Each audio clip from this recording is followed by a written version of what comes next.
1930 നമ്മുടെ ലോകകപ്പ് ആരംഭിച്ചത്. അന്ന് മുതൽ ഇന്ന് വരെ ഈ 2026 വരെ 96 വർഷത്തെ ലോകകപ്പ് ചരിത്രത്തിലെ ഹീറോ ആരാണെന്ന് ചോദിച്ചാൽ നിങ്ങൾ എന്തുത്തരം പറയും? ഒന്ന് ചിന്തിച്ചു നോക്കിയേ, നിങ്ങളുടെ മനസ്സിലേക്ക് എത്തുന്ന ആരൊക്കെയാണ്?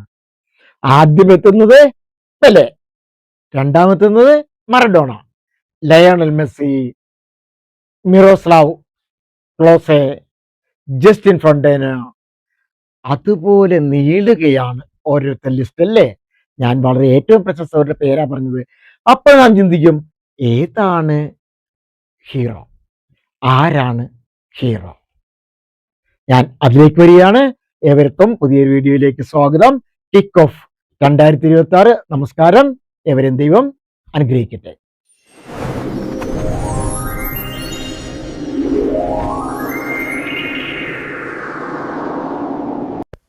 യേസ്, നമ്മൾ ലോകകപ്പ് ഹീറോയിലേക്ക് വരുന്നത്. ആരായിരുന്നു ഹീറോ? ഒരു മാധ്യമങ്ങളും സമ്മതിച്ചത് തരില്ല, ഒരു ചരിത്രങ്ങളും സമ്മതിച്ചിരുന്നില്ല. എങ്കിൽ തന്നെയും ഞാൻ കണ്ടെത്തിയ ഹീറോ, ഒരുപക്ഷെ നിങ്ങൾ പലരും കണ്ടെത്തിയ ഹീറോയിലേക്കാണ് ഞാൻ എത്തുന്നത്. എല്ലാ ലോകകപ്പുകളുടെയും സൂപ്പർ ഹീറോ എന്ന പേരിൽ ഔദ്യോഗിക ഫിഫ അവാർഡ് ഇല്ല എന്ന് തന്നെ അറിയുക. എന്നാൽ ഫിഫ ലോകകപ്പ് ചരിത്രത്തിലെ ഏറ്റവും മികച്ച ഇതിഹാസങ്ങളെയാണ് ഞാൻ ഇവിടെ പറയുന്നത്. എക്കാലത്തെയും മികച്ച ഐക്കണുകളായി കണക്കാക്കപ്പെടുന്ന കളിക്കാർ. പെലെ, അറിയാവോ? ബ്രസീലിന്റെ പെലെ, കറുത്ത മുത്ത് എന്നറിയപ്പെടുന്ന പെലെ. എന്തുകൊണ്ടാണ് പെലെ? 3 ഫിഫ ലോകകപ്പ് കിരീടങ്ങളാണ് അദ്ദേഹം വാങ്ങിച്ചത്. 3 ലോകകപ്പുകൾ കിട്ടിയ ഒരു ടീമും ഇല്ല. 2 വരെ ആയി, 3 എത്തിയിട്ടില്ല. അതെത്തിയതാരാണ്? ബ്രസീലാണ്. ആരായിരുന്നു ആ മത്സരങ്ങളിൽ ഉണ്ടായിരുന്നത്? നമ്മുടെ സാക്ഷാൽ പെലെ. 1958, 1962, 1970 ഈ 3 മത്സരങ്ങൾ ജയിച്ചാണ് ബ്രസീൽ കപ്പ് സ്വന്തമാക്കിയെടുത്തത്. ആ മത്സരങ്ങളിൽ ഉണ്ടായിരുന്ന ഒരു വ്യക്തിയാണ് നമ്മുടെ പെലെ, സൂപ്പർ ഹീറോ പെലെ. എക്കാലത്തെയും മികച്ച ലോകകപ്പ് കളിക്കാരിൽ ഒരാളായി നാം കണക്കാക്കുന്നു, ഏവരും കണക്കാക്കുന്നു, ലോക മാധ്യമങ്ങൾ കണക്കാക്കുന്നു. ലോകകപ്പ് കിരീടങ്ങൾ ഏതൊക്കെയാണെന്ന് ഞാൻ പറഞ്ഞു കഴിഞ്ഞു. 1958, 1962, 1970. ഇത് മറ്റൊരു റെക്കോർഡ് വരികയാണ്. 17-ാം വയസ്സിൽ ലോകകപ്പ് നേടിയ ഏറ്റവും പ്രായം കുറഞ്ഞ താരമാണ് പെലെ. 17 വയസ്സും 249 ദിവസങ്ങളുമായിരുന്നു അദ്ദേഹത്തിന്റെ പ്രായം. ലോകകപ്പ് ഫൈനലിൽ ഏറ്റവും ഗോൾ സ്കോറർ ആയിരുന്നു അദ്ദേഹം. 1958 ലോകകപ്പിൽ തന്നെ ലോകത്തെ വിസ്മയിച്ച പ്രകടനമായിരുന്നു. ബ്രസീലിനെ ലോകകപ്പ് ഫുട്ബോളിന്റെ മഹാശക്തിയായി ഉയർത്തുന്നതിൽ നിർണായക പങ്കുവഹിച്ചു. ഇന്നും മലപ്പുറംകാരും ഇന്ത്യക്കാരും കേരളീയരും ഹൃദയത്തെ ഏറ്റുന്ന ഒരു പേരാണ് ആ മഞ്ഞ ജേഴ്സി. അതാരുടേതാണ്? ബ്രസീലിയാരുടെ. ആ പെലെയിലൂടെ ബ്രസീൽ മഹാശക്തിയായി, ഏറ്റവും വലിയ ടീമായി ലോകകപ്പിൽ. ഫുട്ബോളിന്റെ രാജാവ് എന്നറിയപ്പെടുന്ന ഒരേ ഒരു വ്യക്തിയേ ഉള്ളൂ, അത് പെലെയാണ്. അതുകൂടി ഇനി വരുന്ന വ്യക്തി എന്ന് പറയുന്നത് ദൈവത്തിന്റെ കൈ എന്നുള്ളത്. അന്ന് ആ കാലത്ത് 1986 ഇതിനെപ്പറ്റി ഭയങ്കര ചർച്ചകളായിരുന്നു.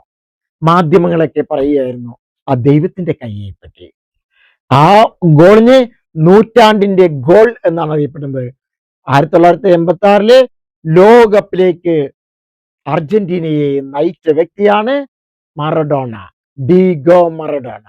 നമ്മുടെ ഹൃദയങ്ങളിൽ ചേർത്ത് വെക്കുന്ന ഒരു പേരാണ് മറഡോണ. അപ്പൊ മറഡോണയും സ്റ്റാർ എന്ന് പറയാം അല്ലേ ലോകകപ്പിന്റെ. അടുത്തത് 2022 ലോകകപ്പ് ചാമ്പ്യൻ, 2 തവണ ഗോൾഡൻ ബോൾ നേടിയ, അതായത് 2014 2022 ഗോൾഡൻ ബോൾ നേടിയ അതുല്യമായ നേട്ടം, അതാണ് ലയണൽ മെസ്സി.